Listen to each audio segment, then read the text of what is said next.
चलिए सिद्ध करते हैं। सिद्ध कीजिए कि किसी वृत्त के परिगत समानांतर चतुर्भुज समचतुर्भुज होता है।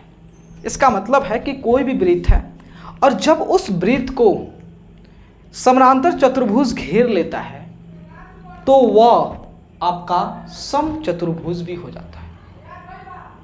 समझ गए कि कोई भी अगर वृत्त है और जब उस वृत्त को समानांतर चतुर्भुज अगर घेर ले तो वह समचतुर्भुज भी हो जाता है। वही सिद्ध करना है आपको, समचतुर्भुज होता है। चलिए तो ये मान लेते हैं सपोज डैट ये हमारा क्या है, एक वृत्त है और इसका ये केंद्र है और यहाँ पे जो है हम समानांतर चतुर्भुज खींचने जा रहे हैं। ठीक है,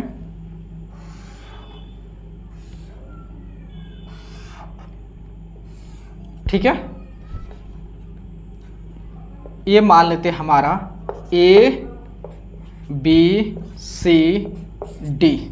ठीक है, तो देखिए अब दिया क्या वो लिखते हैं, दिया है। सिद्ध करना है तो पहले लिख से दिया है। क्या दिया है? दिया है कि आपका ए बी सी डी जो है वह ओ केंद्र वाले वृत्त के परिगत बना समानांतर चतुर्भुज है। बना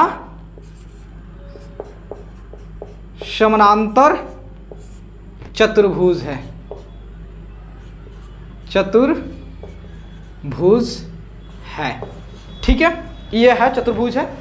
अब देखिए सिद्ध क्या करना भाई, सिद्ध करना है भैया कि सिद्ध करना है कि ये जो है समानांतर चतुर्भुज समोच्च चतुर्भुज भी हो जाता है। हमें सिद्ध करना है कि ए बी सी जो है वह समचतुर्भुज भी है, सम चतुर्भुज है। ठीक है, चलिए अब प्रमाण शुरू करते हैं। तो देखिए आपको क्या दिया हुआ है, दिया है कि ए बी सी डी क्या है, ये जो है समानांतर चतुर्भुज है, समानांतर चतुर्भुज है। ठीक है, अगर ए बी सी डी समानांतर चतुर्भुज है इसका मतलब है दोस्त कि इसके आमने सामने की भुजा बराबर होती है। हाँ भाई, तो इसका मतलब जो है ए बी जो है बराबर होगा आपका डी सी के।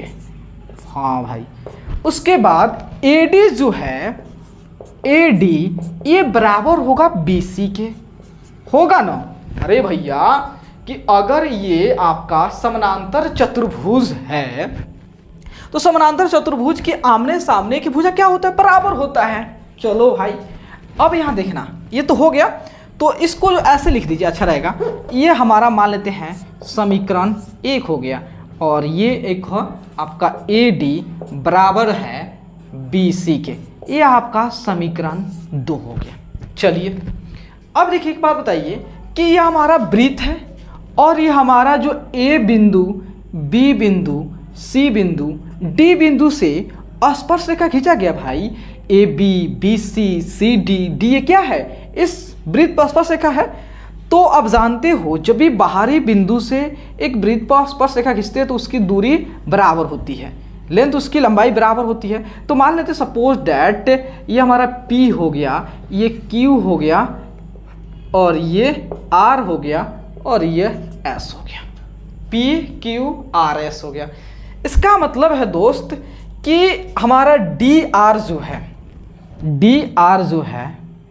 देखिए अब इसको ऐसे लिख देते हैं कि आपका P Q R S क्या है, स्पर्श बिंदु है, स्पर्श बिंदु है। ठीक है, अगर यह स्पर्श बिंदु है, ठीक है, इसको इस चीज को यहीं पे लिख देता हूँ अच्छा रहेगा आपको।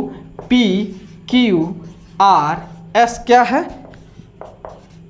स्पर्श बिंदु है, ठीक है, स्पर्श बिंदु है। तो ये हमारा जैसे डी आर जो है डी एस के बराबर हो जाएगा। तो देखिए डी आर जो है आपका, इसको ऐसे लिख दीजिए, इसको ऐसे मत लिखिए, मैं बता रहा हूँ, इस थोड़ा सा आपको, ये पी क्यू आर स्पर्श बिंदु है, तो आप आ जाइए, ये स्पर्श बिंदु है। तो आपका एस और आर, एस और आर क्या है, स्पर्श बिंदु है, ठीक है, स्पर्श बिंदु है, ठीक है। तो अगर स्पर्श एस और आर स्पर्श बिंदु है तो डी आर और डी एस बराबर होगा, तो डी आर बराबर हो जाएगा डी एस के। इसी प्रकार जो है, इसी प्रकार जो है आपका जो है आर और क्यू भी क्या स्पर्श बिंदु होगा। इसका मतलब जो है, तो अब आपका डी आर हो गया। अब आर सी जो है ये बराबर होगा, आर सी किसके, सी क्यू के बराबर हो जाएगा, ठीक है, आर सी बराबर होगा सी क्यू के। चलिए अब देखिए, अब आपका जो है ये सी क्यू, ये बी क्यू और पी बी बराबर होगा। तो इसका मतलब यहाँ पे लिख दे रहे हैं सी क्यू हो गया, तो इधर बी क्यू और आपका यहाँ पे बी पी, अच्छा दिखने के लिए ताकि गलत ना हो। अब देखिए बी पी हो गया, अब हमारा क्या होता है, बी पी हो गया और ए पी जो है ए एस के बराबर, ये भी तो स्पर्श, ये भी हमारा क्या है, अरे भैया ये स्पर्श बिंदु है एस पी, तो ये और ये बराबर हो जाएगा। तो इसका मतलब जो है ए पी जो है बराबर है, ए पी बराबर है किसके, आपका ए एस के, ए एस के। अब हम क्या करते हैं, अब देखिए इसको मान लेते समीकरण जो है 3, इसको समीकरण 4, इसको समीकरण 5, इसको समीकरण 6। अब हम क्या करते हैं कि समीकरण के LHS को LHS और RHS को RHS की ओर जोड़ते हैं। तो देखिए, तो आपका जो आया DR plus RC plus BP plus AP बराबर है DS plus CQ plus BQ plus AS के बराबर है।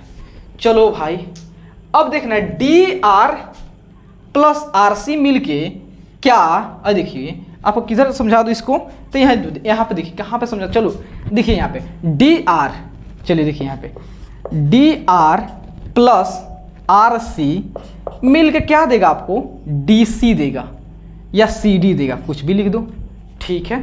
तो इसके बदले में हम क्या लिख सकते हैं, CD। अब BP plus AP, BP plus AP, BP plus AP मिल क्या देगा, देखो आपका AP प्लस BP मिल के क्या देगा, AB देगा, ठीक है, AB दे दिया। अब DS प्लस CQ, DS कहाँ गया जी, DS plus AS, DS plus DS हो गया और AS कहीं दिख रहा, अच्छा इसको DS, देखिए DS और AS, DS और AS मिले क्या देगा आपका, AD दे देगा, AD दे देगा, मतलब ये और ये मिल के आपका AD दे देगा। और आपका ये CQ और BQ मिल के आपका BC दे देगा, ये आपका BC दे देगा, ठीक है।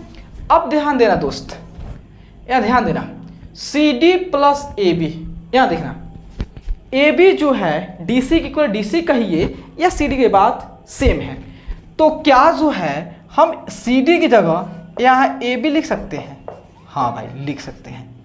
अब AD प्लस BC, अब देखिए हमारा कहाँ पे आ गए, AB आ गए, AB कहाँ है भाई, पहले AB देखो, AB कहाँ है, ये ऊपर वाला AB, चलो भाई ठीक है। अब AD प्लस BC, AD कहाँ है इसमें देखो, पहले AD आपका ये हो गया और AD और BC कहाँ, ये हो गया। तो देखिए, तो AD के जगह यहाँ देखिएगा, यहीं पे आपका होगा AD और BC क्या आपस में बराबर है, तो इसको BC लिख दो, AD के बदले BC प्लस BC। तो यहाँ देखिए अब आपका हो गया 2AB बराबर है 2BC के, 2 से 2 खत्म हो गया, AB बराबर हो गया BC के। अब AB जो है, AB बराबर हो गया, BC किधर है जी, AB बराबर है BC, ये देखिए ये AB और ये BC बराबर है, मतलब दो लगातार भुजा बराबर है। ठीक है भाई, AB बराबर है ये BC के, और यहाँ देखिएगा AB बराबर है BC के और AB बराबर है किसके, DC के। AB बराबर, देखिए AB बराबर है BC के और AB बराबर DC के, इसका मतलब BC भी बराबर है DC के। ठीक है, तो इसका मतलब हो गया आपका, देखिए AB बराबर है BC के और BC बराबर है DC के, और आपका DC के और BC जो है आपका AD के बराबर होता है। और एक और देखिए BC जो है आपका AD के बराबर है, AD के, तो आपका जो है DC जो है आपका AD के बराबर आ गया। ठीक है, तो इसका मतलब हो गया कि देखिए यहाँ AB बराबर है DC के, BC बराबर है DC के, तो BC बराबर हो गया आपका AB बराबर है BC के और AB बराबर DC के, तो BC बराबर हो गया DC के और DC बराबर हो गया AB के। तो हम फाइनली कह सकते हैं दोस्त कि आपका AB जो है वह बराबर है किसके, BC के। ठीक है भाई, और BC जो है बराबर है, BC बराबर है DC के, BC बराबर है DC के और DC बराबर है AD के। गजब, DC बराबर है AD के। अरे भाई यहाँ देखो AB बराबर है BC के और BC बराबर है DC के और DC बराबर है AD के।